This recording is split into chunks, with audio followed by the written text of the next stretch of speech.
आमे बर्तमान अच्छे नयगढ़ जिला रणपुर एक प्रमुख पर्यटन स्थली असुर कुमारी पीठ रे असुर कुमारी पीठ राजाराजुड़ा अमलरू रणपुर इतिहास सहित जड़ित सारा ओडिशा रे ए पीठ विदित रही एठी एक जलप्रपात थिला जाकी औषधीय जलप्रपात से औषधीय जलप्रपात रक्षणाबेक्षण अभाव आज लुप्त होगाकू बसी ओडिशार प्रमुख पर्यटन स्थली होइथिले मध्य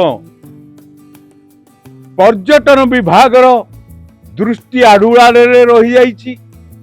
एठी आपण देखुचंती चारिपटे जो जंगल रही हरिडा बाहाडा अँला बहुत औषधीय वृक्ष रही पर्यटन स्थली रे लोक माने जहाँ पालीजर होउथला पूर्व से माने स्नान करी ए असुर कुमारी ठाकुराणी को पूजार्चना कला परे पालीजर भल हो जाउथला।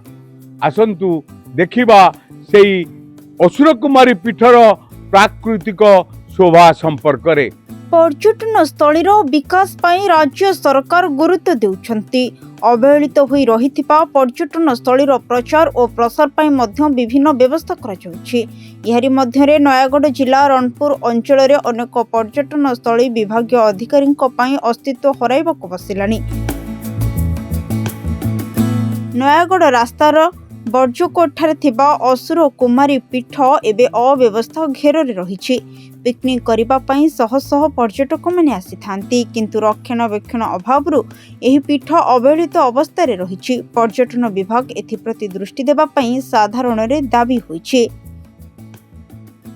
प्रायतः माने नवेम्बर रु डिसेम्बर पर्यंत एठी हमर बनभोजी करिया पई आसंती पर्यटक।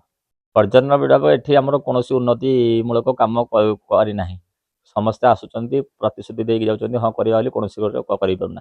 माने एठी हमर गोटे पानीय जल हबो जे यात्री मानक पे आसुचंती दूर दूरांतर आसुचंती बनभोजी करिया पई से माने ऑब्जेक्शन करचंती असुर कुमारी कोनोसी पानी रो किछि सुविधा नै। आवश्यक एठी हमर गोटे गाड़ी रा पे गोटे पार्किंग जोन निहाती दरकार। मां असुर कुमारी मंदिर रक्षणाबेक्षण निहाती दरकार एठी हमर। रणपुर आचार्य विश्वरंजन का रिपोर्ट, सरकार न्यूज।